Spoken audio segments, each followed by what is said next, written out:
Hello! Nagpunta nga pala kami sa Burger Street dito sa Timonan, Quezon. So, during yung stay ko dito for the past months, lagi ako naghahanap ng masarap na kainan. Kasi syempre, sa Baguio, kahit saan ka lumingon, ang daming food, so masarap. So, ito, trinay namin dito sa Burger Street. So, by the name itself, so more on burger sila. Nag-order kami ng burger, usual. In-order niya is regular. Parang, yan yung regular burger nila. That's only 35. And then, yan. So, habang naghihintay kayo ng foods, pwede kayo maglaro ng Jenga. Which is, yan. Naaliw naman tong bunso ko. Yan na lang talaga ginawa niya. Hindi na siya kumain. So, yan. While waiting for the food, napansin ko lang dito, yung pag-serve nila ng food is isa-isa. Parang pag naluto yung isang food, isa-serve nila. Parang mas ganda sana kung sabay-sabay na lang yung serving. So, ito naman yung premium deluxe burger nila. Masarap din siya. May bacon, tas vegetables. Then, nag-order din ako ng tuna. Yan. First bite. Yum, yum, yum. May pa-sound effect. Yan. Ay, nag-order nga rin pala ako nitong nachos. Nakulangan lang ako sa vegetables nila. Kasi, wala lang. Gusto ko yung maraming vegetable. Though, ang daming cheese niyan talaga.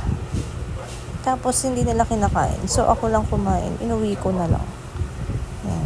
Kain-kain ang inyong auntie dyan. Tapos, nag-order ako ng pasta, which is yung pesto nila. Pero, syempre, ang expected ko yung pesto na dati ko na rin natitikman. Pero okay din naman. Tuna pesto yung food nila. Okay naman, masarap din siya.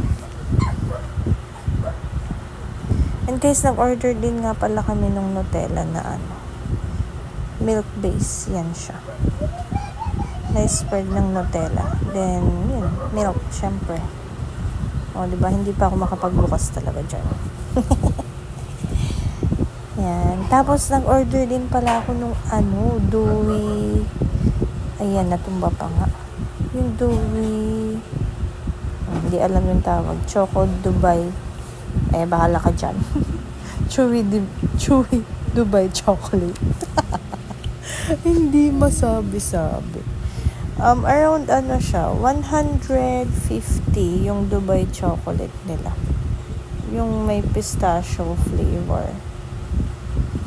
Ayan, so, kwentuhan, kung ano-ano na lang. Hindi nga kumain yung bunso ko dyan.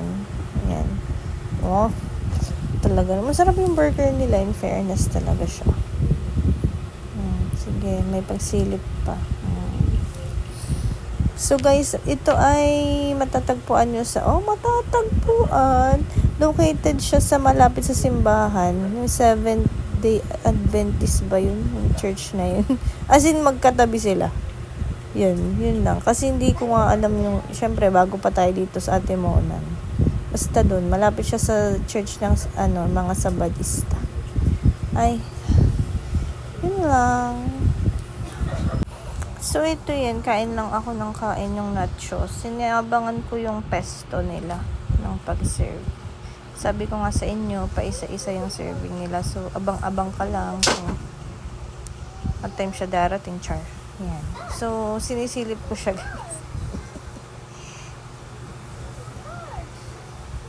Tapos yan, binigay din nila yung Dubai Chewy Chocolate. Pero sabi ni ate, 30 minutes pa daw bago namin i-consume kasi nga galing pa daw sa freezer. So yan, nagkukwentuhan lang muna kami. Sabi ko, ang tagal naman ng 30 minutes. Ayan. Nag-aabangan kami dahil dun sa chocolate na yan. Then, finally, yan, parang 26 minutes pa lang. Sabi ko, tara, try na natin. Ang sarap niya talaga. Nasarapan ako. Or dahil ito pa lang yung first na natikman ko. Though masarap siya. Hindi siya super kapal yung marshmallow. Tas super crunchy yung loob niya. Na nagustuhan din ng aking eldest. Yan. Na nagkanda amos-amos siya all over the face. Hanggang ilong niya may cocoa powder, ganon. Ang sarap kasi yung may syempre mapait yung cocoa powder, di ba? Nag-balance siya dun sa sweetness talaga. I love it. Hindi nga ako makamove on eh. Gusto ko pa bumili ng isa, pero syempre, medyo pricey siya. So, yun. Is muna tayo.